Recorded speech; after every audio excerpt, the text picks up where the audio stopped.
Previously, we looked at chord quality, covering the major and natural minor scale in the process. However, in order to learn how to build chord progressions, we also need to discuss chord function. Chord quality refers to how chords sound on their own, and last time we looked at major, minor and diminished chords. However, in order to build a tasteful chord progression, we also need to know what kind of purpose these chords have in their scale. Think of it as our musical syntax. Knowing chord function will allow us to build sentences and ultimately tell a story. You may have seen before that chords are often denoted with Roman numerals. These are the chords in the major scale. You may be noticing some of the chords are using capitals, while the others are not, and this is not a coincidence. The capital letters signify major chords, the small letters depict minor chords, and the small letters with the little circle is our diminished chord. The main advantage of using Roman numerals is the fact that the numbers refer directly to the mathematical pattern of the scale we explained in the last episode. This means they are independent from the key we end up picking. Or in other words, if we build a chord progression with the help of these Roman numerals, we can use it in any key. Let's look at C major again. Last time we mentioned how to build triads, but let's work out all the triads in this scale. We have C major, which contains C, E and G. D minor contains D, F and A. We highly encourage you to pause the video here and work the rest out on your own. And here are all the chords written out. So why did we do all of this? There are three types of chords when it comes to function: tonic, dominant and subdominant. So let's figure out what each of these means, and most importantly, why they matter. The tonic chord is the first chord of our scale. It feels comfortable and stable, or in other words, it is our musical home. In our example, this would be C major, containing C, E and G, but there is two more chords that have a tonic function. Can you spot which two chords are made up of similar notes? You got it, it's the third and the sixth chord, both of which share two notes with the first chord of the scale. E minor also has E and G, while A minor also has C and E. These are the other two chords with tonic function. Dominant chords strongly pull us towards the tonic. They sound unstable if left unresolved, and this is exactly the property we use when building chord progressions. Two notes in the scale pull us strongly towards the root, the fifth and the seventh. So naturally the chords have a similar function. Moreover, both chords contain B and D, so the two chords can be easily swapped around in chord progressions. The fourth note of the scale is called the subdominant, and it serves as a transition between the tonic and the dominant.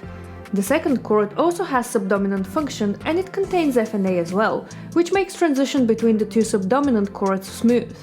In general, transitioning between two chords with the same function will be quite smooth, and we're about to look at some examples very soon. All of what we said also applies to minor scales, and we encourage you to work through an example such as A minor in your own time. We have some of the ingredients now, so let's look at some chord progressions and why they work. We need a tonic chord, and the obvious choice here is the first. A dominant chord would lead us to the root, so it's perfect at the end of a chord progression, which we want to loop. Let's stay away from the diminished for now and instead use the fifth here. And finally, we can use a subdominant to bridge the two. Let's hear an example.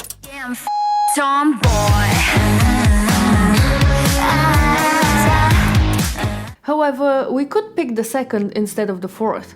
This is a common jazz progression and is used in a lot of K-pop as well. We're about to listen to an example, however, here they shift the progression and start with the second instead.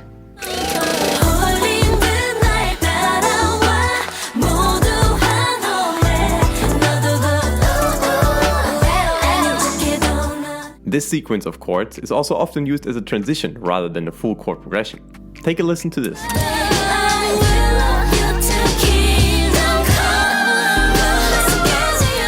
Now, let's take this a bit further and extend it to a full chord progression. We have a 2-5-1 as our current progression. Now, there are multiple ways to turn this into a full chord progression. How do we do that when we only have 3 chord functions to choose from? We could add another tonic chord at the start of the chord progression. This progression works very well because we're now fully utilizing the second chord as our bridge chord between our tonic and dominant.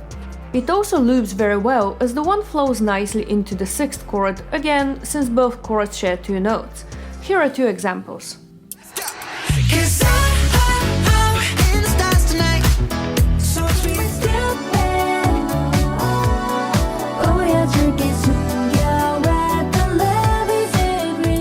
If we were to change this chord progression from major to minor, we will get this. As we know, the 2nd and the 4th are both subdominant, so we could swap them around and end up with this. In minor keys, we often swap the minor 5 to a major one, landing us here. We will elaborate on this in another video. And this is what it sounds like in a song.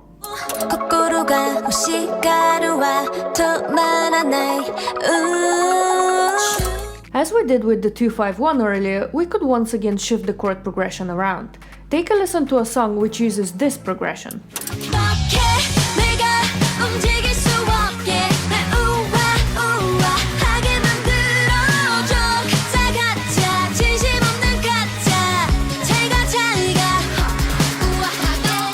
This is barely scratching the surface of what you can do with chords. Try to make a few chord progressions on your own, similarly to how we did it in this video. Keep in mind, however, that a lot of chord progressions, including the ones we looked at earlier, use various techniques to spice things up. And that's exactly what we're looking at in the next videos of the series. Like and subscribe so you don't miss it. And if you want to work with us, get in touch. Info is in the description down below.